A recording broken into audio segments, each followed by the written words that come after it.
Hmm? Ah! So, what do you do? I'm a vampire.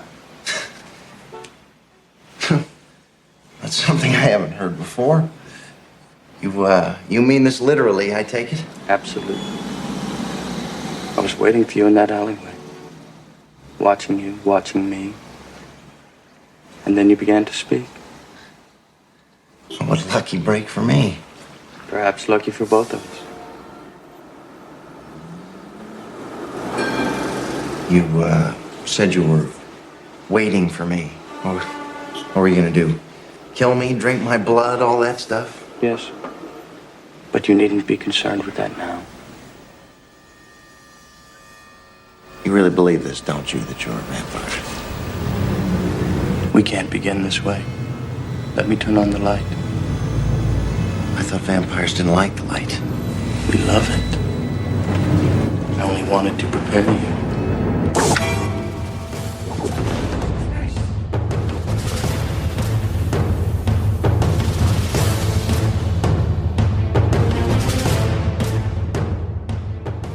Hey everyone, welcome back to the show. I'm Mark. I'm Lara. And I'm Danny. And this is Adrenaline Cinema Podcast. And on this episode of the podcast, we're covering the movie Interview with the Vampire Chronicles, 1994. I never realized that the Vampire Chronicles was actually part of that title. Did you realize that, Lara, or am I finding something new that I should have known? I don't know if they used that subtitle when it first came out or if they just added it later on. I don't know. I found it on IMDb and I'm like, wait, I don't remember that being part of it. No, I don't. I didn't think it was. I'm looking at the movie poster and it does say Interview with the Vampire Chronicles, but I don't think I ever paid attention to that subtitle. Same here. Yeah, maybe they planned it as part of a whole franchise and it just never took off. Well, they did plan it. We did eventually get another book adaptation from these chronicles, but that's an entirely different podcast altogether. It'll be a separate one. Like I said, we're covering this movie right now. This is to prepare us, everybody, because Interview with the Vampire Season 2 will be coming out on AMC Plus Sunday, May 12th. So after that, we will be covering episodically. So we're going from episode to episode. We'll be covering that coverage with a collaborative podcast it would be a collaborative podcast between Adrenaline Cinema Podcast and Podcastica. So it will be available on both feeds. Podcastica's feed on House Podcastica, if you follow it there, or you can follow it here. And hopefully that gives us a little bit more exposure. We will also be joined by Rima from Strange Indeed from Podcastica as well. Danny's been on Podcastica. Lara's been on Podcastica stuff as well, too. So that's a way for people to recognize our voices out there. So right now we're covering the particular movie that came out 30 years ago, now that it's 2024. And both me and Lara wince at that, too, for the fact that I'd seen the movie in the theater. Lara, you saw it in the theater too, right? I saw it in the theater. Yeah. And on top of that, that was, we said the same thing too about The Crow when we covered that for Panels to Pixels podcast. When you see a movie that's 30 years old and you saw it in the theaters, it makes you feel a little bit old. It does. And then I think 30 years ago, and then if I'm thinking 30 years ago, and I think of when I was a kid, and I think 30 years before that, those movies were really old. If you think about it, that, it's so funny and strange. Like, oh, it was the 60s. I wasn't even born yet then. But anyhow, this movie was directed by Neil Jordan. And the budget for the film was $60 million, and it made $223.7 million at the box office. So this was by far a success in comparative to other films we've covered here where they didn't gross as much. They didn't do as well. But this was very popular for its time. A lot of people, it got popularized based upon the interviews, not to put a pun in it, but it was the interviews leading up to the movie's release with Anne Rice herself, which the movie is based after her books. So it became very popular once it came out. Plus, with the all-star cast, which we'll get to, the music was composed by actually somebody who I did a home theater installation in his home, Mr. Elliot Goldenthal, and I actually did like it. Now I got it when I rewatched it, re-listened, but rewatched the movie today again. And it's been a while, I think of like at least a good month, because we had this in the books, people, for a while to do. But I got to really listen to the compositions and the music, and I really did enjoy it. I thought he did a fairly good job at it. And I liked it, what the tones it was set for each scene and particular characters, things of that nature. So if you're into, compositions and music soundtracks like that, go and get this, possibly. Our friend Rob Moda loves his music soundtracks. Loves good soundtrack. Yeah, it is. Anyhow. FX artists on it. Interview with the Vampire Mark, the first collaboration between Digital Domain and Stan Winston Studios. And their combined talent is clearly visible in the terrific effects for the film. Some of the clever techniques used for the interview include some of the best morphs on film ever, Claudia's resurrection. And that's actually something that I want to talk about later. CG, composited backgrounds, and other digital techniques. So this was innovative for its time. Apparently, this was polled by everybody. So somebody was interviewed regarding this. So what they stated was, my favorite effects shot in the film is Lestat's bleeding death sequence. A magical combination of animatronics, motion control, and morphing was used to realize the powerful shot. Now, mind you, that shot is a little bit outdated. I did enjoy it. I could see the practical effect within it as well, because it kind of gave me vibes of what Tom Savini would use. But overall, this was innovative for its time, because, CG was becoming the new big thing, because, Jurassic I'm not Park. a big effects person. Like, I don't see it the way you do, Mark, but watching it again, I was like, still holds up for me. It doesn't look like it has any cheesy effects or anything like that. It all looked pretty good. No, it was all good transitional shots, I thought, and the makeup effect was done very well with Tom Cruise, I thought. And yeah, how I they thought all the makeup was really good. Yeah.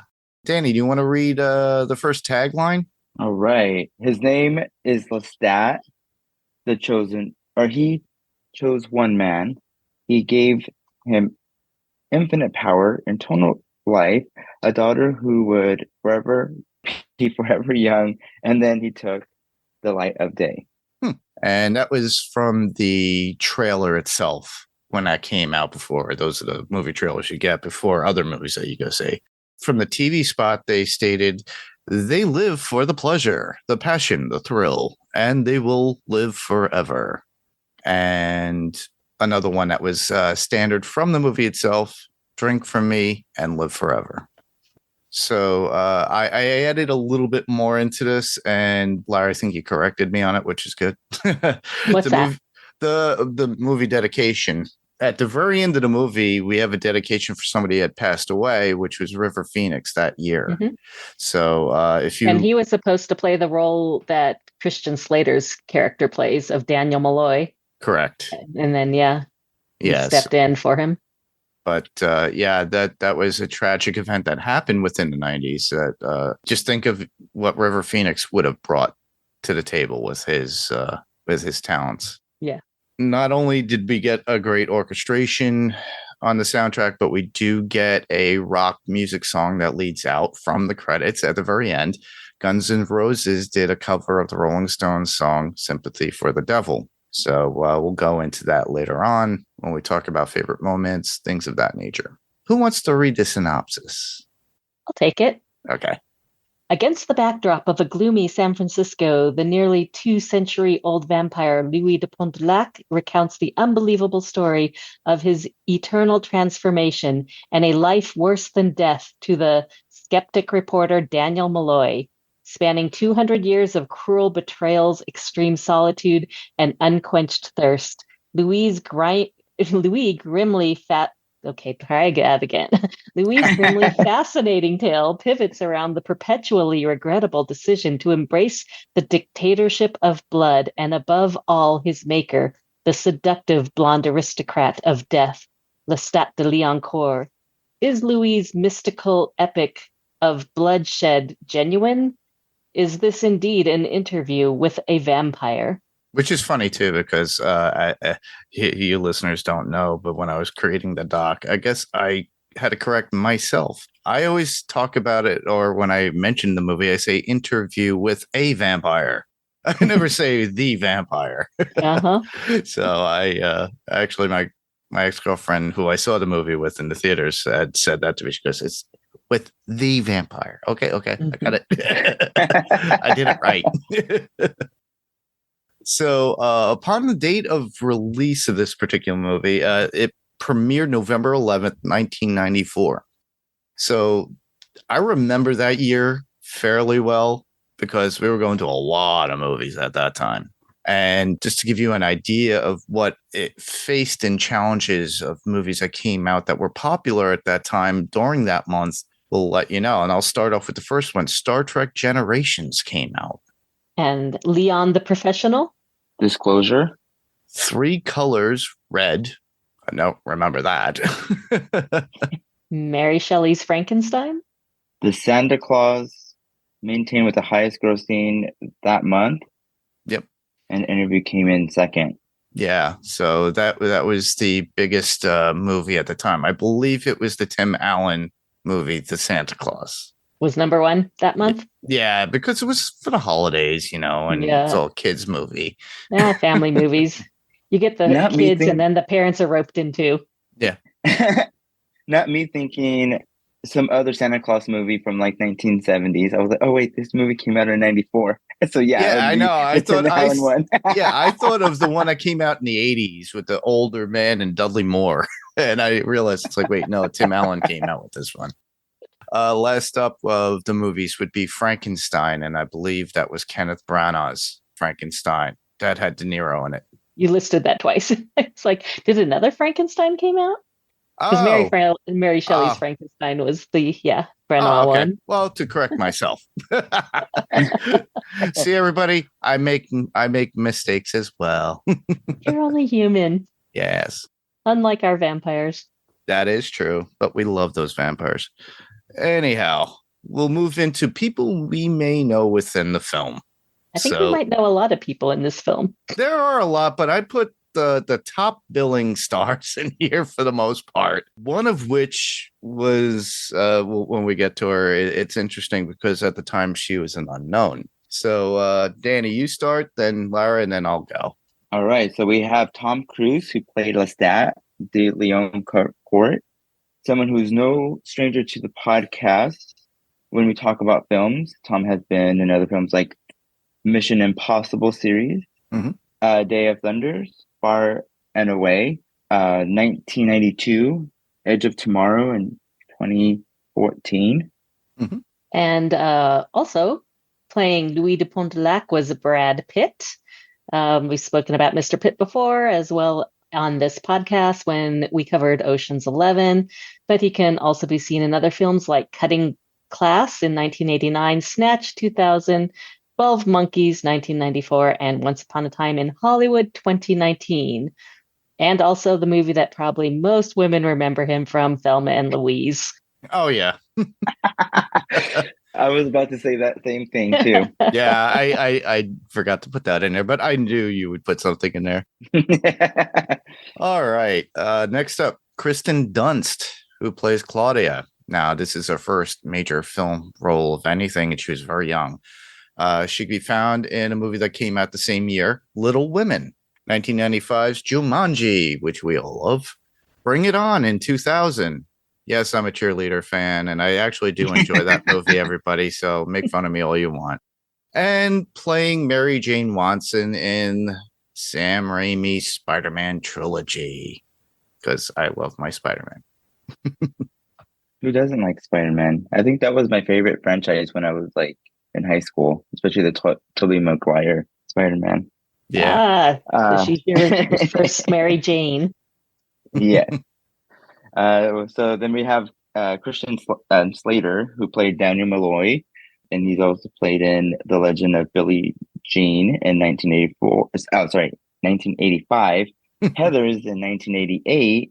Pump Up the Volume in 1990, and Broken Arrow in 1996.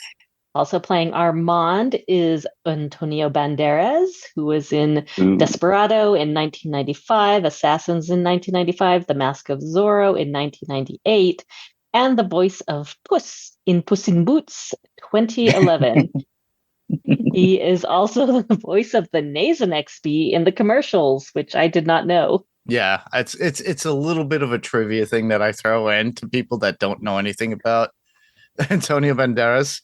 And I just laugh when I bring it up. People go, no. And then they go to YouTube and they play it. And it's like, yo, that's his voice. Okay. And last but not least, I already mentioned that this is somebody's first appearance, I think, in film that I've noticed after I've seen a lot of her shows and movies. The one and only Tondwe Newton. I think that's how you actually say it, but people kept calling her Tandy Newton for the longest time.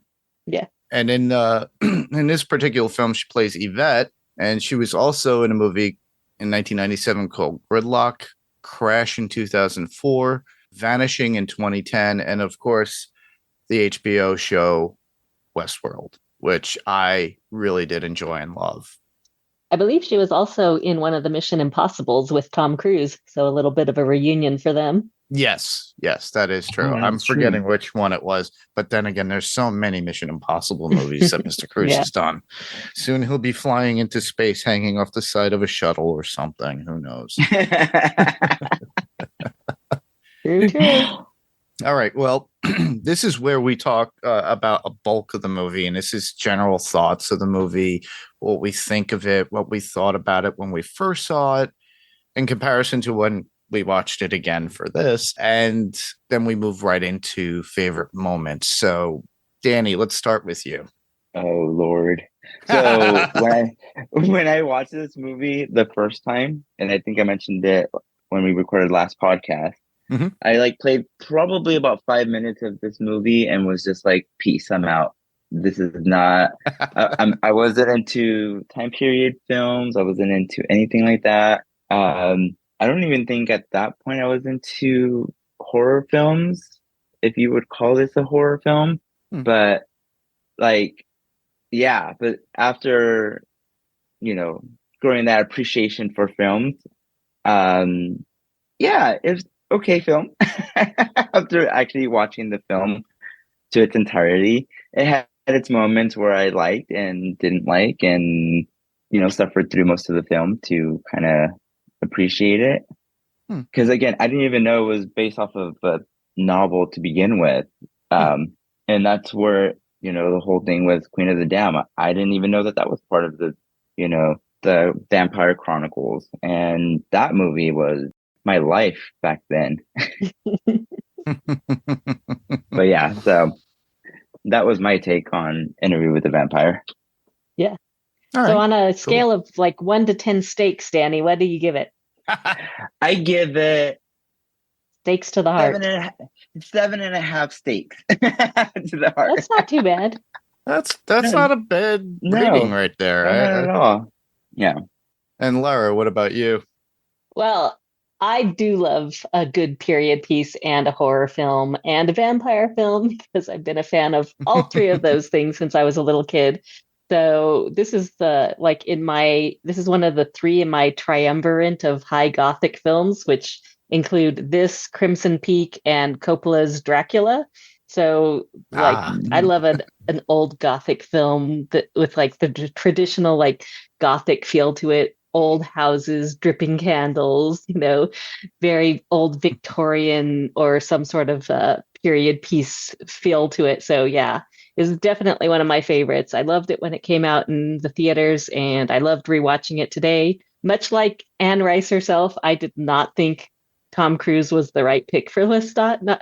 I'd read the book a long time ago when I was a young kid and I didn't know much about it, but I just felt like Tom Cruise playing a vampire was going to be a very, very bad idea. And he surprised me because I thought he was great. He was an awesome Lestat, and I had never seen anyone do a better Lestat until we saw Sam Reed in the series. So I loved it. Yeah. I thought it was great. Yeah, and in a comparison, I believe Sam Reed is far better at it than Tom Cruise. Oh, yeah. In a scale of 1 to 10 stakes to the heart, I'd say about a 9. For me. Okay, cool. For you, that's good. Oh, for me, I already stated it before. I was dating somebody, and she read all the books, and she was determined. She goes, "Well, date night, we're going to see this." I'm like, "All right, fine." I love myself a good horror movie or anything based upon, vampires, ghouls, monsters, anything. So she knew that, but she had to update me and give me her knowledge before we even went to the movie.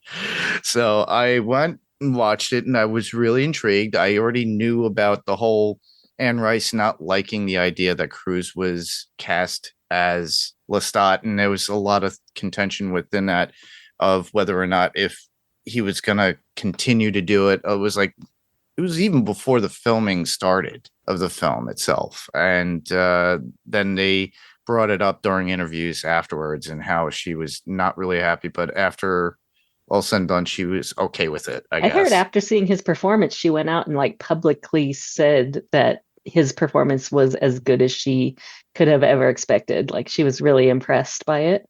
Yeah, she was content with what we got out of him playing Lestat, which is amazing. I remember the movie. I've watched it in numerous amounts of times. I think I've had this on VHS, regular DVD, had it on Blu-ray at one point, and of course I have it on digital download. So I've seen it numerous amounts of times over the course of years. So a lot of the scenes still ring true in my head, and I can remember them or recall them easily, except for certain things I didn't really notice within the lore that I like, but we'll get into about vampires. But I still enjoy the film, and I still think it holds up as a story. But in comparison to the interview with the vampire TV series that we're going to get, it's apples and oranges right now, based upon how they pack a punch on the show. And in comparison to this was just 1 2-hour movie that lasted one book at one point. Yeah. And it's little, we'll go into more characterizations of favorite scenes and things like that. But for me, I'm still content with the movie itself. I like it. And like you, Lara, if I'm gonna rate this, I would say I give it about 8 stakes, 8 out of 10, because I love classic monster movies, and Dracula is one of them. But I do, like you, loved Coppola's Dracula as well. I love that. Yeah, that's one of my favorites as well. I knew somebody that was really into that movie. But other than that, we're going to go right into our favorite scenes, general discussion about the movie, what we liked about the characters, what particular scenes that really we gravitate to, interesting facts that we picked up, maybe some notes that I found. I realized as I was watching it again, and I didn't really think about it subconsciously. I just did not pay attention to. But who wants to start off? I can. okay. So Go ahead. I feel like I'm starting at the end of the film as my favorite part of the movie, just because Louis' love for Claudia and just the revenge that he has with the vampires at the theater of the vampires. That scene has always been just my favorite scene. Just seeing the despair in his face, seeing Claudia and the woman he turned for Claudia turned to dust, and just that pain just signifies just the pain that he's carried over the years, and why he's having this interview with Daniel Malloy, and discussing how evil Lestat was. That's always been in the back or my favorite scene from the entire movie. That among other ones, but yeah, that one always stands out for me. Yeah. The scene itself was very strong in a sense of they went there to find other vampires in Paris. They were looking all over the world. They were on a boat and they were trying to this is one thing I caught today that I didn't really ever pay attention to. And you see Claudia with the chalk drawing at night of different areas and locations they went to, like Greece, and Italy and stuff like that. So you could see where they went, and they went up and down all in certain areas in Europe, and then they settled in Paris, and that's when Louis winds up bumping into one of the Parisian theater actors or vampires. And we get the whole what was his name? That was Santiago. Okay. I was trying to look up the actor who it was Stephen that Ray. played him. Is that his name? I think it's Stephen Ray. Okay. He reminded me of another actor we know of now, and I was like, no, that can't be him. That's not him. And it wasn't. I knew it wasn't, and I rewatched the scene a couple of times. But his encounter of like them using their powers. Now, we've seen Lestat do something where he does fly a little bit, but you don't really get too much of it. But in this case, we do see it when Santiago walks literally on the wall into the ceiling of the overpass where they're under. And it's like it was his ploy. I don't know if he realized that Louis was a vampire at first or not. It was like as if he was taunting somebody so that way he could bite them. Yeah, I feel like that's one of the sort of iconic scenes is when he first meets a vampire who they don't know, a vampire who's not Lestat. When they meet Santiago, it's like this like playfulness, and Louis is pretty much insulted by it because they've been looking all over the world at this point for signs of vampires, and they finally find them, and they're a bit silly and foolish, and I think Louis gets a little upset by it. Well, it's also the astonishment that they get when they go to the theater and they see a sacrifice right in front of them as a play. And one of the vampires comes up as it's a joking thing where they go down the well and then they fly up as like an angel as a joke. But then they bring a woman who's screaming for her life, and then Armand bites her on stage on the neck, and then literally puts her over his head and hands him off to the other vampires. Now they make it look like it's part of the play itself, but people are not taking the fact that this woman really is in fear. And I didn't realize the amount of nudity in this particular film too. When I watched it again, I was like, oh my God, I didn't realize it was that much. I hadn't seen it in a while, but not that I remember all that. I was like, okay, well, this was definitely not PG-13. This was rated R. I thought it was PG-13. Oh, was it? Well, it's funny. I left. I had mentioned it to my niece that, and I realized I was like, no, she's 18 years old now, so she can watch this movie if she wanted. And it's not really gratuitous. I mean, stripping her naked on a stage is bad, but they are vampires. But the others are just like a woman standing in a window or any, it's not gratuitous. Little nuanced stuff. Yeah. And that was an imperative scene too, because Claudia sees her and she longs to be that. She wants to be a grown woman. Oh yes, and that scene was interesting. Actually, let me talk about Claudia. I loved Kirsten Dunst's like portrayal as Claudia. It was something that was pivotal for her, and she had to grow up so fast while doing this character. It showed great skills from her as a young actress or a kid actor at that time. So, and I don't know if it scarred her in some ways, but it was very, very good. Yeah, rewatching, I noticed how awesome she was for like 12 years old, I think, something. She's like a 12-year-old actress acting with Brad Pitt wasn't the Brad Pitt he is today, but two Yeah. big Hollywood actors, and she holds her own against them. I thought she is one of the best performances in the film. Yeah, and one of my favorite characters too, because even though it's a tragic character, but the character is interesting because the way Louis is always whiny. Mm-hmm. And we get Lestat actually stating that at the very end. Oh, are you tired of listening to this? Oh, Louis. Oh, we could turn off this whiny I've stuff. always thought Louis Just is the way. such a sad boy. That's why I really love how Jacob Anderson makes him a lot more interesting in the series. 'Cause he's just not a mopey sad boy all the time. He's not a mopey sad boy. He's always challenging in the show, which is what I really like. And the fact, different race, different culture. And I just love how they embrace that within the show. With this, obviously, I hate saying it's whitewashed, except for you having Santiago and you had Armand in there and how they looked, you know. But I always really enjoyed Kirsten Dunst's portrayal of it. I love it when Lestat turns her.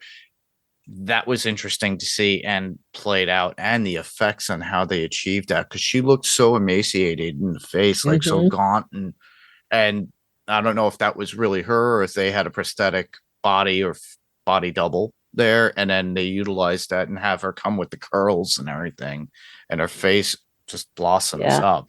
The CG effects were really, really good. I love the way she is. She's the character in the movie is as playful and interesting as it is in the show, but I just love it when she bites the dressmaker. Yes.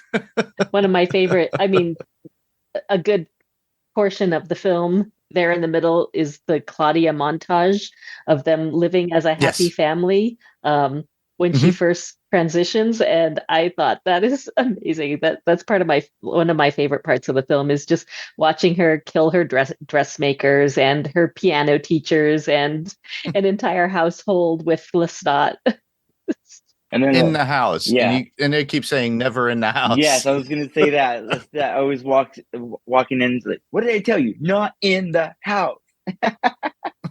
I will say that I just saw recently an interview that Kristen Dunst did for Vanity Fair, where she talks about doing an interview with the vampire, how young she was, and that scene where she has to bite someone's neck, and she says all she can remember is that neck was sweaty, and that's all she can remember is that whenever she would bite it, and she would just be like making gross faces because she was biting into a sweaty neck. And then of course with all that blood and stuff like that, she has to like that just added to it, but she just kept saying tasting that woman's neck because she was sweaty. It was gross. I can only imagine. Yeah, I get that too. And on top of that, where they filmed, because they filmed in a lot of locations. They filmed in Pinewood Studios, they filmed in San Francisco, they also filmed in I'm thinking, New Orleans, which is probably there, and it was probably during the hot season. That's probably why the actress's neck was all sweaty, and she probably had makeup on there too. The layers so and layers of clothing they have to wear, the capes, the bustles, and the corsets. Oh my god! I just really enjoyed the character in a sense of how Louis describes it. It's like when she was first there, she slept in my coffin, and then they gave her own coffin. But at like in the middle of the day, because they sleep during the day, she sneaks out to jump into the coffin with him, even though she has her own. But I said the character is a tragic character in the sense that Claudia's need to have someone else for herself. She wanted that mother figure. She wanted that connection, and and we get this, and then the final like battle with her and Lestat and yelling at them is when Lestat, she goes on this rampage and starts throwing her dolls, but the dolls were already covering that woman that you spoke about before, Lara. She bit and killed the dead bodies laying in there. Yeah, and they did that in the series too. She hides a corpse in her room, and that's what pisses off Lestat. He's like, I don't care that you kill people. You don't, pollute your room by bringing the corpse back to the house. Yeah. Yeah, exactly. And how she blows up on Lestat and Louis. Which one of you did this? Which one of you did this to me? Mm-hmm. And it's a far cry from how Louis is. He just was like, Louis is always dealing with, I want to kill myself. I'll just rather eat animals. I'd rather do this. I don't want to spark any attention. We shouldn't do this. Where he pisses off Lestat, but at this point, she challenges Lestat with every point. Mm-hmm. She's like, I'm done with this. I don't want to deal with you. And it's not like a little kid. Nope. It's like, no, this is like as if an adult was yelling at him. And then, oh my God, she does not hold back. And this is something that is so tragic about not just her character as like a child that was turned into a vampire. We've had this it's a trope in other films. There's one other film that I will point out for you listeners. If you remember Near Dark, we had a child actor in there who played somebody who was turned as a vampire, and they were forever a boy. And they had that. And there's another movie recently in past years. I'm forgetting Never Let Them In or something like that. Let the Right One In. There you go. Yeah, and same issue. She's a child and she can't live on her own. She has to always have some sort of adult. That's why, in this and many other vampire lore, you never change a child because they can't just exist on their own. They have to have an adult to care for them. So in Let the Right One In, she has a familiar who always takes care of her. And in this movie, she has to have a companion. Yes. And the one thing about her, though, that really is, she caused herself her own demise. We see her, she takes out Lestat. She literally convinces, I guess she poisoned the boys, the twin boys. And the way the poison works, it keeps your blood still warm. Yeah. So and then the one thing that they can't do is drink dead blood and drink from that. It could kill them.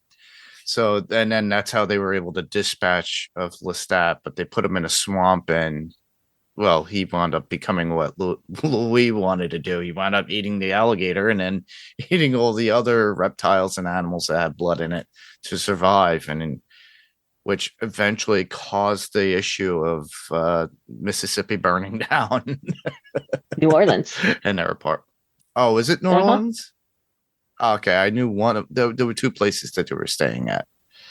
In the beginning, they're at Louis' estate plantation outside of New Orleans, and then they moved to a New Orleans townhouse. And he also talks about, I think it's because he says he had to eat all the filth of the Mississippi, meaning the river. Yeah, that's why I thought that it was in my head. All right. Yeah. But yeah, that's my take on my favorite moments with Claudia. Did you guys have anything else about her that you want to discuss? I just have several moments that I love in here, but I'm going to see if Danny has another one or if he has a scene that he hated. Oh. Oh my God, don't say that. I will say, because I have to always keep in the back of my mind that this is the point of view of Louis. Like, this is how he's describing Lestat and Claudia and, what he went through because of Lestat. And so another scene that also comes out is when Lestat is kind of like talking to Claudia of saying like, Louis can't leave us now. Like, he was talking about leaving me or leaving us, and now he can't because you're here, Claudia. Like, we made you and you're our daughter, and he has to be here to take care of you. And I was like, wow, what a toxic thing to say, to be like, it's like, since he won't stay for me, I'm going to give him Claudia, a child, and he's going to stay around because he's going to have to protect her and have to raise her. And this is a family that I created for him, so he will stick around and be here forever with me. And I'm like, what a weird thing to say, to do. Like, just very toxic. Yeah. And it's not like that doesn't happen in real life too. Like people thinking that a child will keep the family together. But That is it's true. funny how they reverse that in the series, because in the books and in this movie, it's Lestat who does it because he's very conniving and he wants to keep Louis with him. So he gives Louis this daughter who is going to supposedly keep Louis around and keep them together. Although that daughter becomes more ruthless than even Lestat, which I don't think he foresaw. But in the TV show, it's Louis that begs Lestat to turn Claudia, which creates a whole different dynamic. I mean, it should, but I think she still ends up blaming Lestat, even though Louis is the one who begged her to be turned. Very true. Yeah.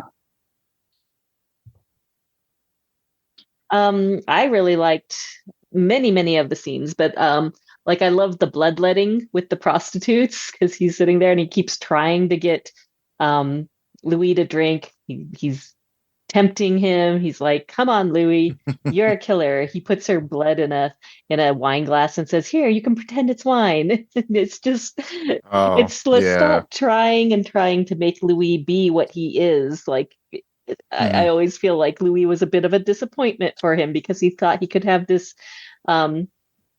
gorgeous male companion who is going to be hunting with him for the rest of eternity. And he just becomes this sad boy who just really hates being a vampire. It is true.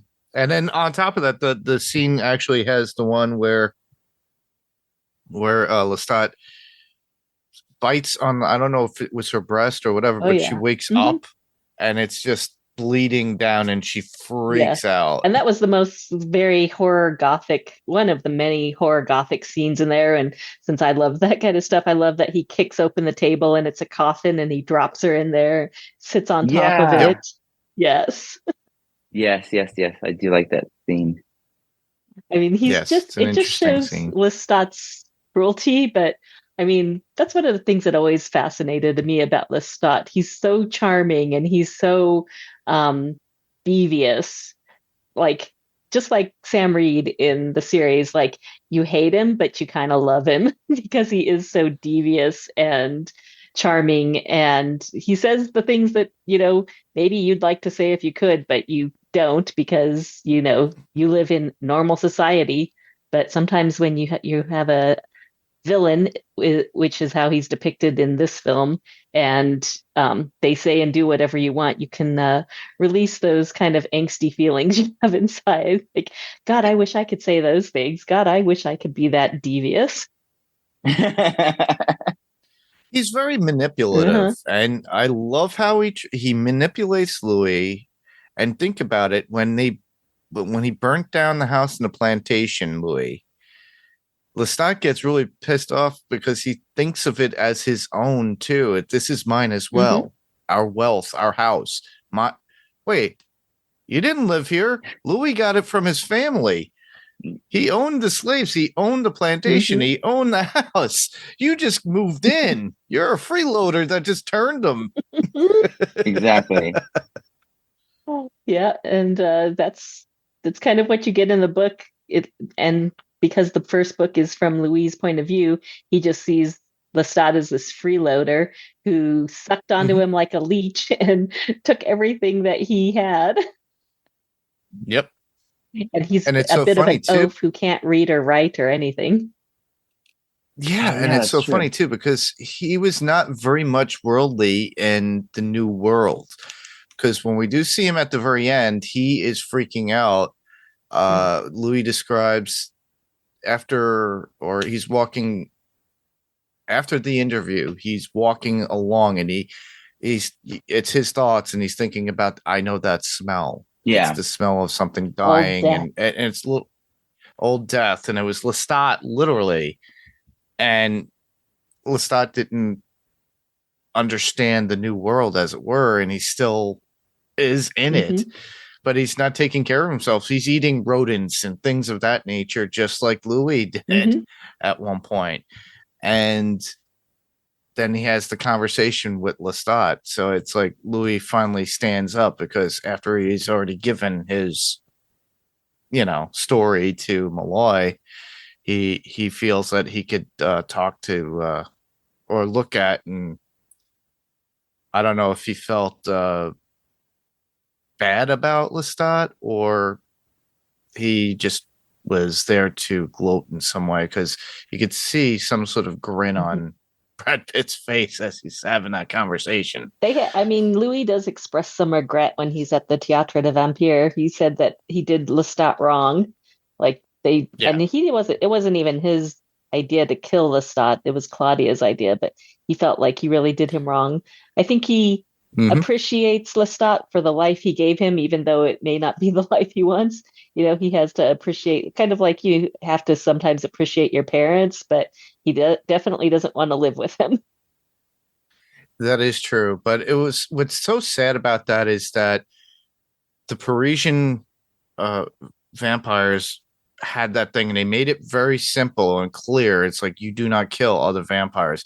So they basically forewarned Louis at that time. And that's why, and when they overheard and found out that Claudia did the killing, that's when they took it upon their own hands to do it. Armand was trying to protect him, and they were going to just lock Louis away in a coffin and seal it for not rot away, but just stay in that coffin for hundreds of years, possibly. Was Armand trying to help him, or was he just getting Louis out of the way so that his minions could get Claudia out of the way? Because he definitely wanted to have Louis. Interesting, because the way I took it is, why would he dig him out? Yeah, after Claudia was dead. Yeah, but that would mean that he would still want Louis in the fold of those vampires. He didn't seem to care much when Louis killed all the vampires either. I think he was sick of them, and all he wanted was Louis. Interesting. But it'll be interesting to see how they play it out in the series. In the show. Yeah. Yeah. I'm excited to see how they do this whole take, especially because essentially this is going to kind of go into the whole Claudia thing too. And just her her evolution, especially out there, and because now that they're not away from Lestat, now it's going to be her leading the way. Because I feel like that's what happened. But Claudia was kind of just leading the way, trying to find the vampires. Yeah, she definitely seems to be taking the initiative to do that. Exactly. And I think there's some things that were in the book that they didn't have time to put in the movie that I'm hoping to see in the series, because they go to other places besides Paris before they go to Paris. So that would be interesting to have that in the series. Yeah, I would like to see that too. Just to open it up a little bit more. We know that it's adapted from the book, but it's not 100% from within the book. You've read the book, obviously, Lara. So does the show hold up in a sense where it's a good contrast, but in comparison? So the movie is closer to the book than the TV show. It's set in the same time frame as the book, and a lot of the main scenes that happen in the movie come out of the book. There's a lot that they left out, but in my opinion, those are things that are not so important to the story. Because for one, in the series, they do have his brother Paul who dies, and that's what pushes Louis to run to Lestat to be a vampire. And in here, it's like one sentence where he mentions that his wife and child has died. And that's not what happens in the book, but I think it made it just easier to just kind of say, oh, my wife and child died, so I have no lust for life anymore, rather than having to explain the whole Paul situation, because he kind of felt guilty about Paul. And so that gets fleshed out more in the TV series. And then the whole part of them visiting other parts of Europe before going to Paris is fun and interesting, but not imperative to the story. So some of those things that they took out, I thought were fine. But I really like how the TV series has put it in another time frame and just changed it and added a lot of things that we didn't get from the book, because it's more of an, I wouldn't say adaptation than what's the word I'm trying to think of?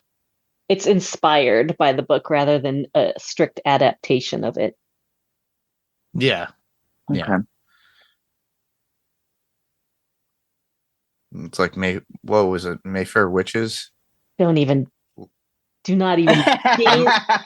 deign to say that in the same breath as Anne Rice universe, because that thing was so far from the source material. I swear they just plucked the names out of the book and then came up with their own thing.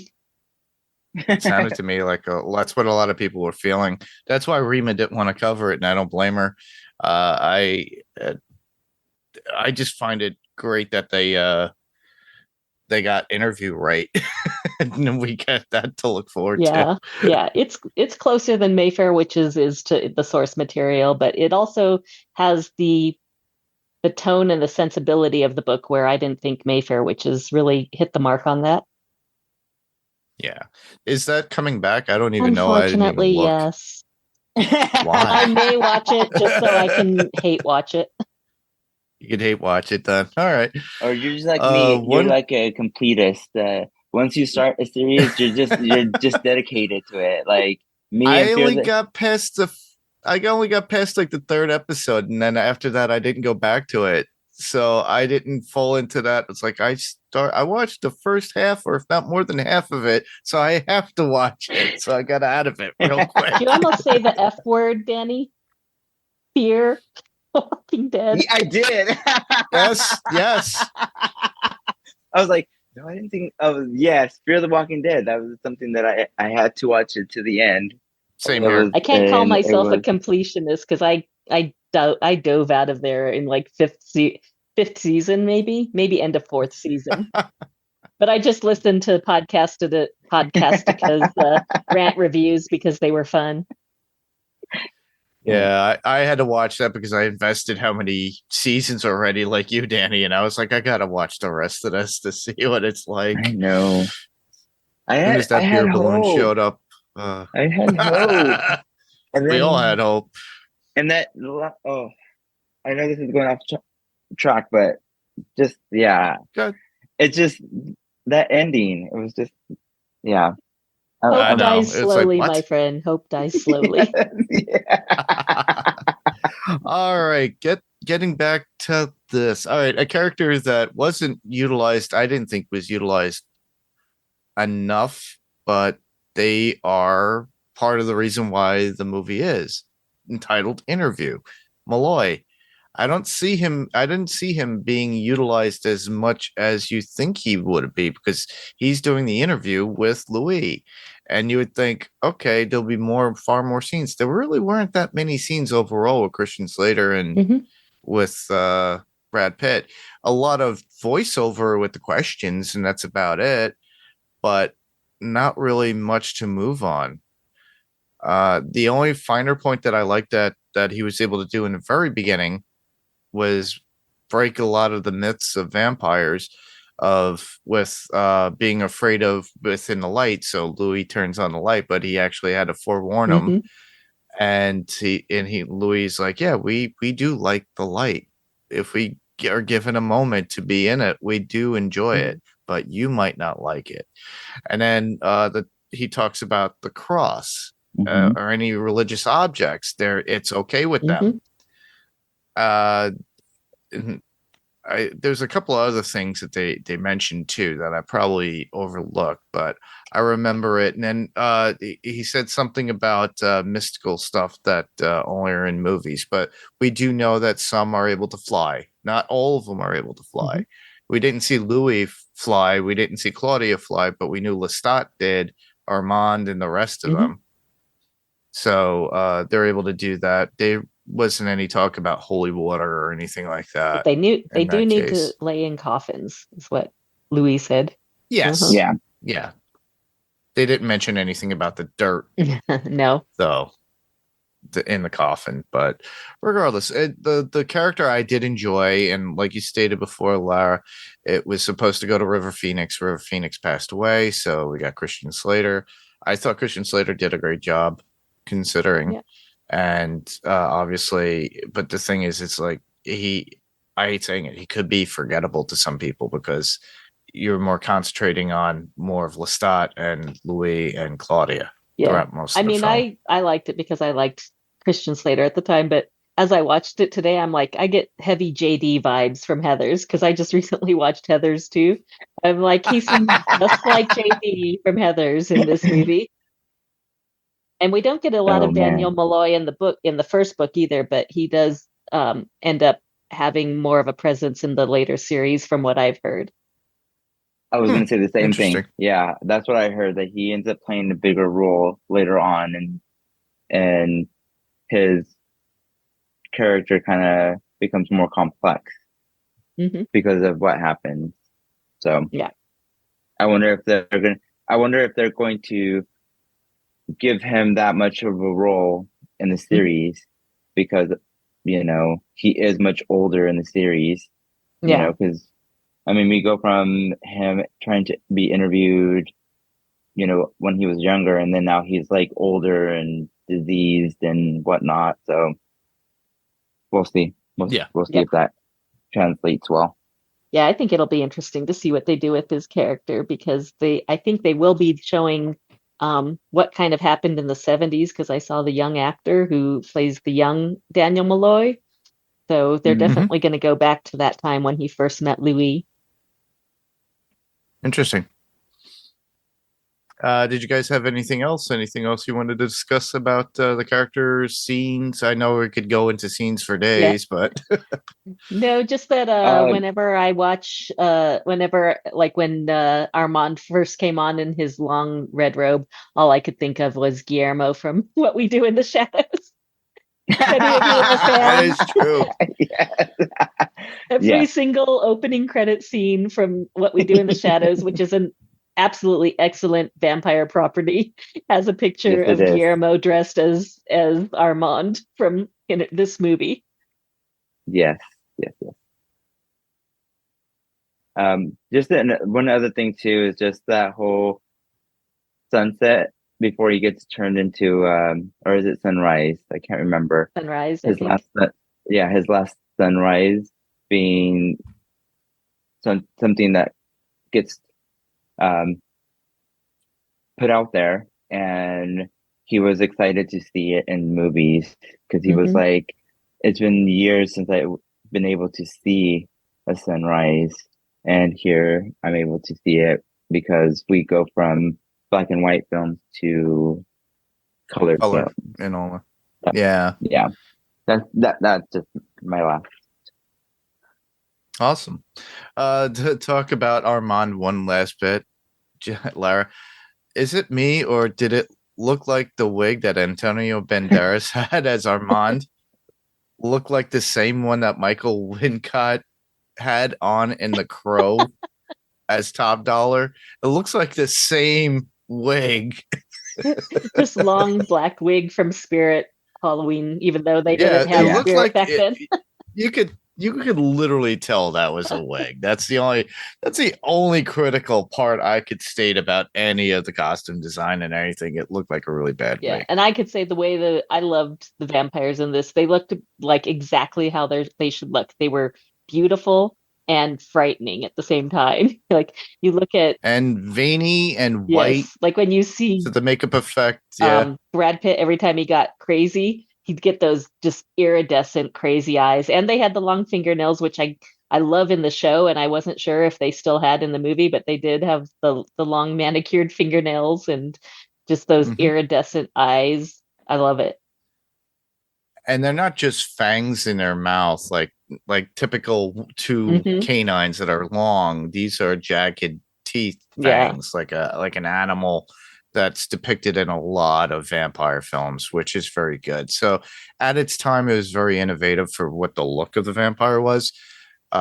Unfortunately, before this came out, you had a comedy film about vampires, which is one of my favorite comedy vampire films, and it spawned a series that our friends Penny and Kara cover on Podcastica called Buffy the Vampire Slayer. Yeah. I remember the So movie. I those- never watched the TV show. Oh, really? The movie? I still love the movie, but it's still a bit funny for its time. But I was a big fan of the TV show. That I actually watched all the way through. I only watched the first season. So I guess I'm not a completist because I only watched the first season of Buffy the Vampire and just never went back to it. I just couldn't. I couldn't get into it. You get into it later on. Usually, the first season wasn't that great. That's why Penny and Kara kind of skipped went straight into season 2. Are you serious? Okay, maybe that's what I need to do. I don't know. I could never get into it. The first season was just I couldn't get into it, and a lot of people say like, oh, once you get past to the second season, it goes up from there, and I'm like, okay, sure, maybe. It makes you really care for a lot of the characters. Some of them you just want to like smack over the head, like Xander. And the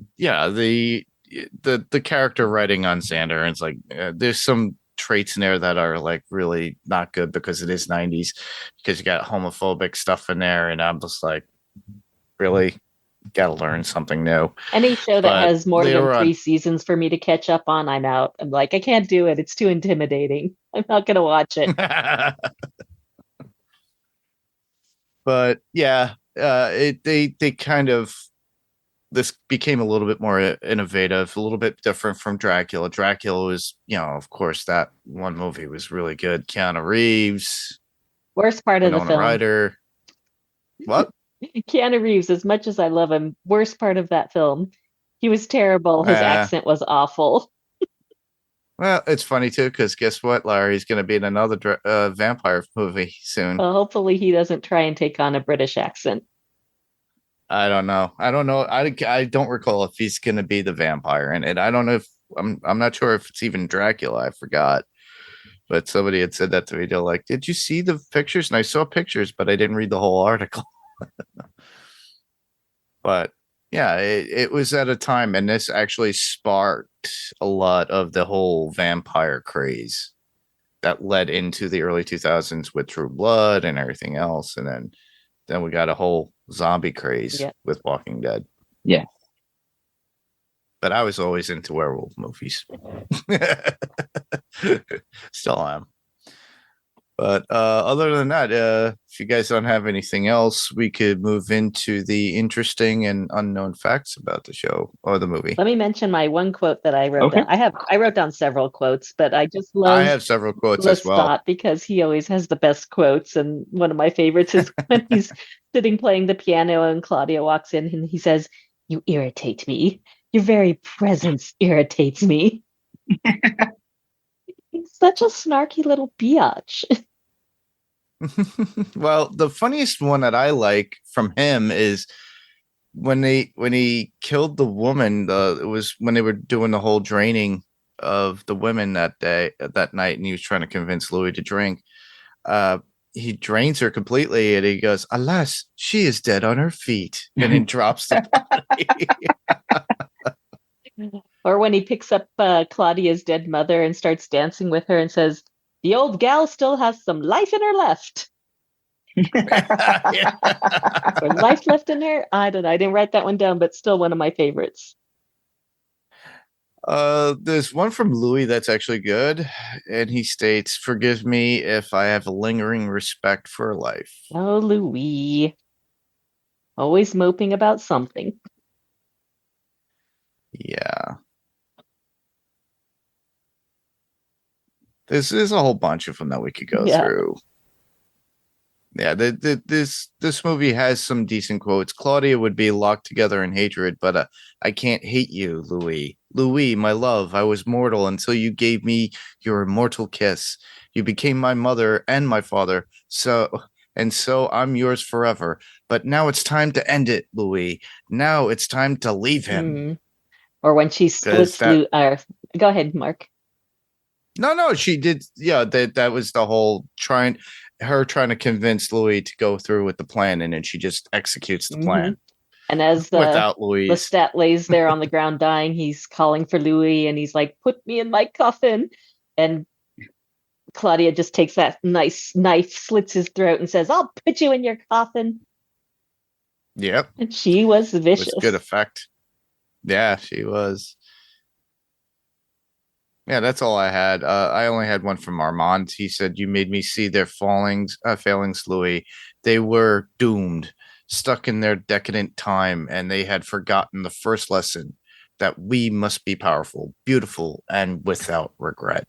And that's talking about, that's Armand talking to Louis after he digs him out. Yeah. From his grave. I don't know how he learned that from Louis, because all Louis has is regret. Yeah. Just a few from me. When Daniel Malone pretty much says, "So vampires can cry," and Louis says, "Once, maybe twice in his eternal life." That scene, and then let's see here.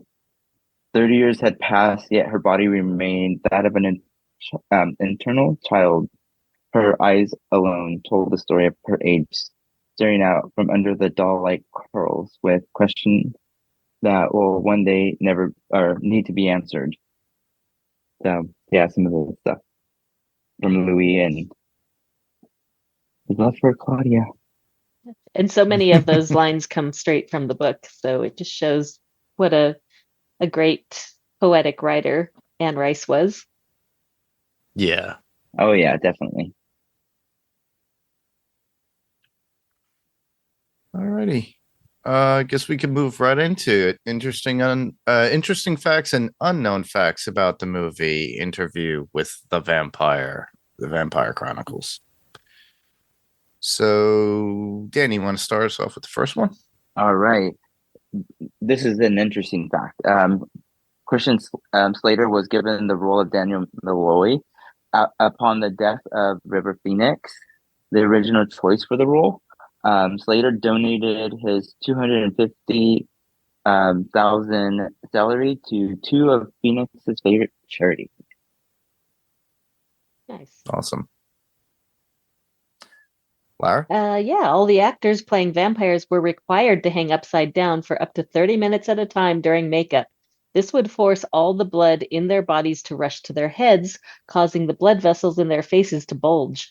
The makeup artists would then trace over the swollen veins, creating the eerie, translucent skinned look. Unfortunately for the actors, they would have to repeat the process several times over, as the blood would quickly drain from their heads. This in part accounts for the lengthy makeup process. That's pretty cool. Well, I got a big one. Next up, all right. Anne Rice wrote Lestat in the 1976 novel with Rutger Hauer in mind. Think of that. Well, back then, Rutger Hauer was popular.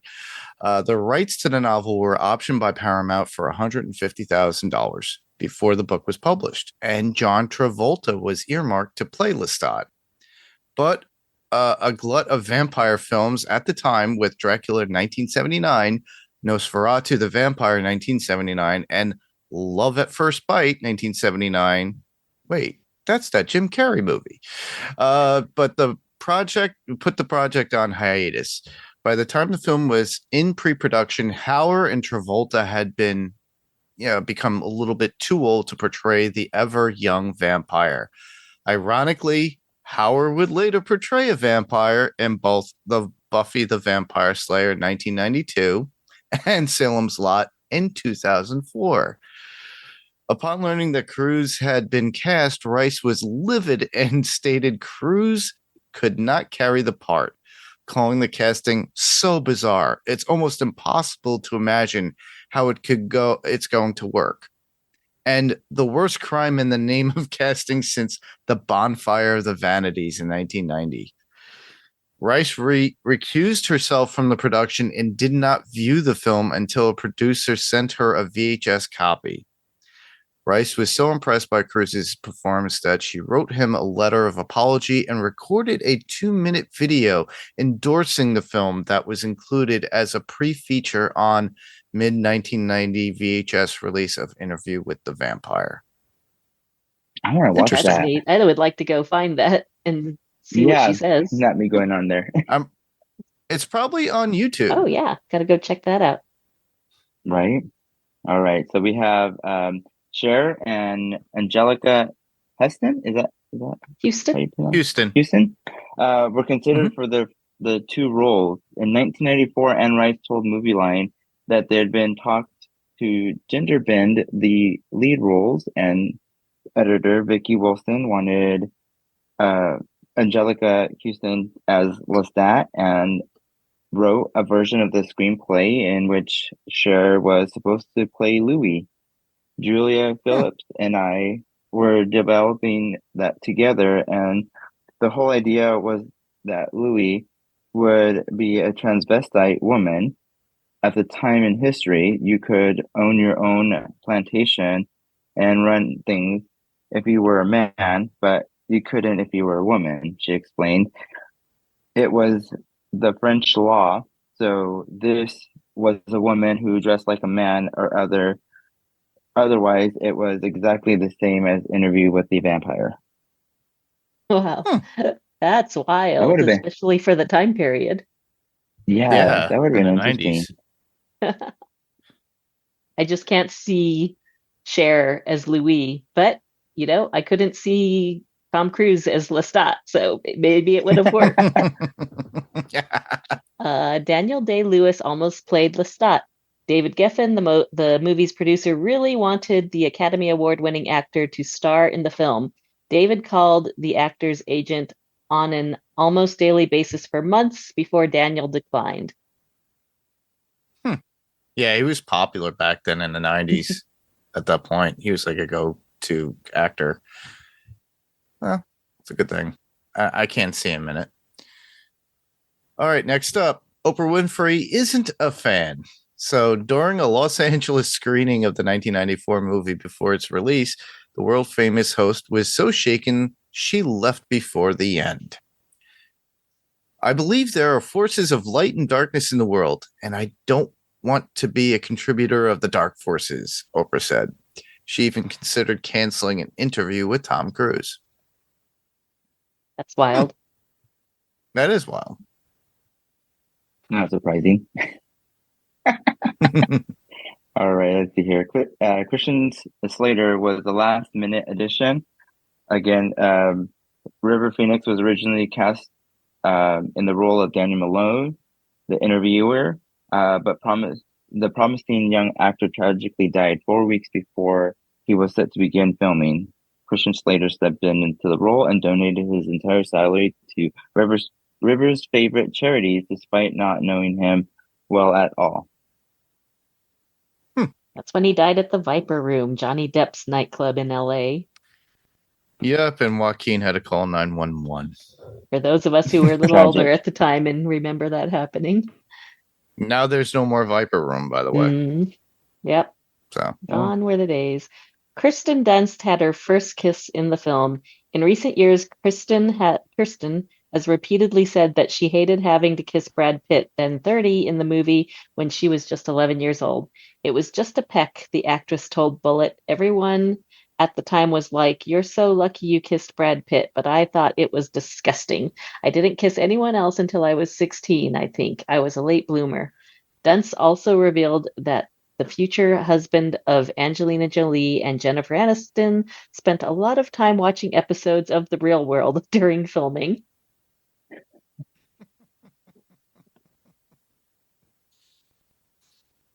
Okay.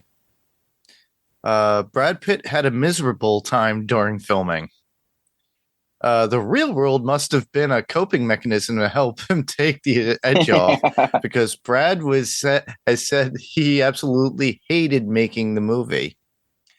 During an interview with the Entertainment Weekly in 2011, the interviewer told Brad that he looked miserable in Interview with a Vampire. Brad agreed. I am miserable. 6 months in the effing dark. The Hollywood heartthrob disliked the extensive makeup process that the role required and resented playing the bitch role in a movie that turned into a Tom Cruise vehicle. He even approached the producer and asked how much it would cost him to get out of the role. When David told him it would be $40 million, Brad decided to tough it out. Good call. Wow. Yeah, maybe that's why he looked so depressed through the whole film. Well, he made whiny look good. Method acting right there. All right, so we have Kristen Dunst beat out several upcoming young actresses. Several promising young actresses auditioned for the role of Claudia, including Christina Ricci, Dominic Swan, Julia Stiles, Aaron Moore, and even Rachel Wood. I can't imagine anyone else for the role. Yeah. Yeah. Yeah, I'm so glad she got that role because she aced it. Yes. And Evan Rachel Wood got to play a vampire in True Blood, so she didn't miss out. She did? Yeah. Did she? She was, I think, one of the queens. Yeah. In True Blood, right? Yes. Mm-hmm. Yes. Because she also shows up in the Vampire Council in What We Do in the Shadows. Shadows? Oh, okay. Does she? Yes. I remembered that scene. I forgot she was in that too. She's part of the Vampire Council where all the vampires are judging them, they and they had Tilda Swinton. Yeah, they had Wesley Snipes. Yep. Yeah, I remember that. It all comes back to What We Do in the Shadows. Yeah. Actors playing vampires had to hang upside down to get into character to create the creepy veiny effect. We read this already. Should I go on to the next one? Yeah. No, we'll move on to that. Anne Rice thought Rutger Hauer had the perfect Lestat look and has repeatedly stated that she always pictured Rutger Hauer as Lestat. For the actor's 71st birthday in 2015, the author even shared an old photo of him that she considered peak Lestat. This was when, for me, Hauer was the spitting image of the vampire Lestat. You want to know what Lestat looks like to me? Look at this photograph. The novelist captioned the photo, "I didn't base Lestat's description on Hauer. I didn't encounter him till after I'd written Interview with the Vampire, in which Lestat sprang to life pretty much on his own. But this is surely how I see my beloved brat prince hero." All right. I will ignore the next one because we've already talked about John Travolta and we talked about Rutger Hauer. But this last one, it took 18 years to adapt the novel. So finally, the Gothic horror and vampire novel was originally published in 1976 as Anne's debut novel. The film rights were sold to Paramount that same year, according to the New York Times. In the years before the movie's eventual 1994 release, film rights bounced around from Paramount to Lorimar to Warner Brothers before the Geffen Film Company finally acquired them. And this little go ahead, Mark. No, it just shows that it does take years after books have been put out in order to get to put to film or bought for that reason. And one point that I've known about the books, the novels, for years, and I thought might be in here, and I think most people know about it, but the character of Claudia in the book was inspired by Anne's own loss of her daughter at age 5, who died of leukemia at age 5, and she thought, I think Madeline's character says it in the movie, a daughter who lives forever, was inspired by the loss of her own daughter. And that's also why in the book, Claudia is not 12 or even Bailey's age in the series, which is about 14, but she's a 5-year-old girl. Oh, okay. Yeah. Interesting. All right. Well, that was pretty much our coverage of Interview with the Vampire, the Vampire Chronicles from 1994. But right now, we're going to go to where can listeners hear you? Danni, obviously they're going to be hearing you in another 2 weeks. Yes, as I am going to be covering Interview with the Vampire Season 2. I'm excited. Yep, I'm excited with the rest of us. Yeah, I'm excited to see what they do with Season 2. Yep. Larry, you've done a few other podcasts too, here and there, if you want to mention them. Oh as well. gosh, I don't know what I've done recently. Oh, you and I recently did Akira right here on Adrenaline Cinema Podcast. I'll be. That was Panels to Pixels. Oh, was it? Yeah. Sorry. It's confusing everybody. They're all it's in okay. the same universe. The same They are pretty Pirate much Core universe. So yeah, over on Panels to Pixels, we did Akira. And I'll be here with you and Danny doing the series when it comes back. Yep. And we will have Rima on as well from Strange Indeed. So you can listen to me here as always, listeners. So you already know you can hear me on Adrenaline Cinema Podcast as always, Panels to Pixels Podcast, Sandman Cast on Podcastica, which we're currently doing, covering Dead Boy Detectives. And we're looking forward to the next season of Sandman as well. So you can check that out there. And when Rob does come back and he does Fantasy Picks Movie Edition, we will be covering more stuff that he has set up. So you could hear me, Rob Moda, Adam Gonzalez, and Frank. All right. Well, with that, didn't have any feedback this week because I didn't really put anything up, but I put this out so long ago, I forgot. All you have to do is go to our Facebook page, go to facebook.com/Adrenaline Cinema Podcast. Generally, I put an image where you could just put your thoughts down below, and or you could still just message us directly through the Facebook Messenger if you want, if you follow us and, are on that. You can email us at adrenalinecinema.podcast@gmail.com. You could just send out a regular texted email. We'll read it on the podcast. Doesn't necessarily have to be for what we're covering now. You could talk about something that we've done before, what you liked, what you didn't like, what we missed, or just to say hi. That would be nice. You could easily record yourself and send that as an attachment. Everybody has these cool, nifty devices, cell phones, iPads, sometimes even on your computer. People have been doing it for the past 4 years during the pandemic with Zoom and everything. So you could record yourself, send it as an attachment, and we'll play it. So that would be great if you could do that.